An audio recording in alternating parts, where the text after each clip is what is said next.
Mengapa Korea Utara membuang-buang peluru kendalinya ke laut? Mengapa tidak menyimpannya agar Korea Utara tidak bernasib seperti Libya, seperti Irak, atau Suriah yang dihajar Amerika? Sebelum menjawab, kita melanjutkan pertanyaan berikutnya. Mengapa Amerika berperang melawan Tiongkok secara politik luar negeri dan sepertinya keduanya sekarang ini meningkatkan eskalasi dengan sedang memanaskan mesin perang untuk benar-benar perang militer? Namun kok keduanya tetap saling dagang? Amerika dan Tiongkok adalah negara saling dagang terbesar di dunia. Fakta, Tiongkok ekspor terbesarnya ke Amerika. Amerika ekspor terbesarnya ke Tiongkok, terutama manufakturnya. Tapi kok mau berperang secara militer?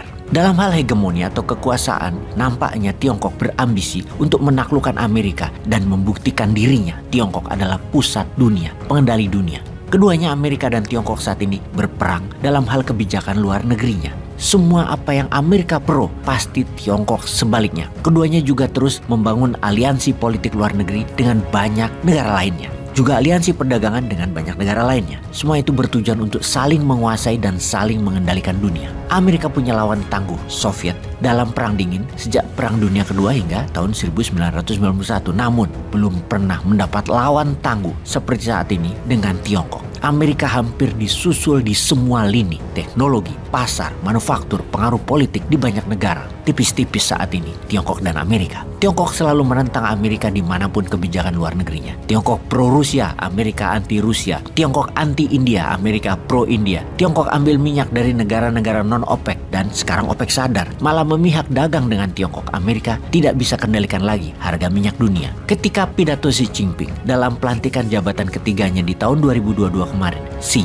mengatakan akan menjadikan satu China, satu sistem. Ini adalah kode keras buat Tiongkok pasti akan ambil Taiwan. Saat ini, satu China, dua sistem. Dua sistem dikatakan karena mainland Tiongkok sistemnya komunis, Taiwan sistemnya demokrasi. Cita-cita Chiang Kai-shek adalah Taiwan akan menasionalisasikan mainland dan menjadikan Tiongkok daratan negara demokrasi. Di sisi lain, cita-cita Mao Zedong adalah menjadikan Taiwan bersatu kembali. Taiwan dianggap provinsi yang hilang, harus masuk kembali ke komunis. Itulah satu Cina, dua sistem. Amerika pro-demokrasi, karena itu Amerika di belakang Taiwan. Kalau Indonesia pro yang mana ya? Oke, kita lanjut. Kita semua tahu bahwa Amerika adalah negara yang harus berperang karena perang merupakan dua hal utama agar Amerika memegang kendali dunia. Pertama, perang adalah sumber ekonomi karena APBN Amerika 20%-nya adalah keuntungan dari perang. Dan yang kedua adalah efek deterrent. Nah, kita ingin bahas dulu apa itu efek deterrent dengan mengambil contoh negaranya Kim Jong-un. Seperti informasi di awal, kita tahu ada sebuah taktik bernama deterrent atau efek gentar, di mana strategi ini dipakai agar musuh tidak jadi menyerang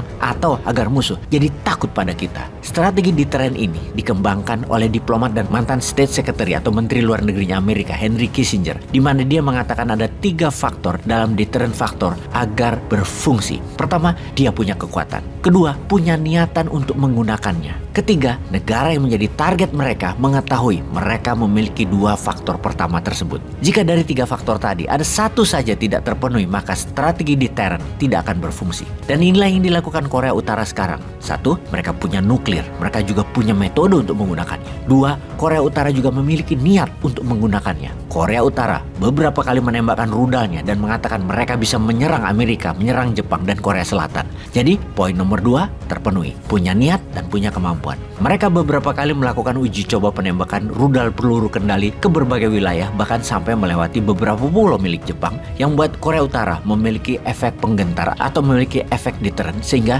negaranya ditakuti bahkan oleh negara besar di kawasan. Mereka, Korea Utara, disegani oleh Jepang, oleh Korea Selatan, dan oleh Amerika. Mereka tahu, 3 negara itu tahu kemampuannya dari Korea Utara. Sekarang kita ke Wakanda sebentar. Poin pertama, adakah Wakanda memiliki senjata serang jarak jauh berhulu ledak nuklir? Punyakah teknologinya? Punyakah kemampuan memiliki dan memproduksinya? Juga memainkannya? Poin 2, punyakah Wakanda niat untuk menjadi negara yang disegani di kawasan? Ketiga, tahukah negara-negara lain di kawasan akan kemampuan dan niatan Wakanda tersebut? Oh, tidak ada ya ketiganya. Oke, kita tanya lebih lanjut. Karena tidak punya deterrent faktor, posisi tawar kita lemah, ya kita pilih aja pada nempel pada kekuatan asing, kekuatan hegemoni. Pilih nempel pada kekuatan demokrasi atau komunis sebagai mitra.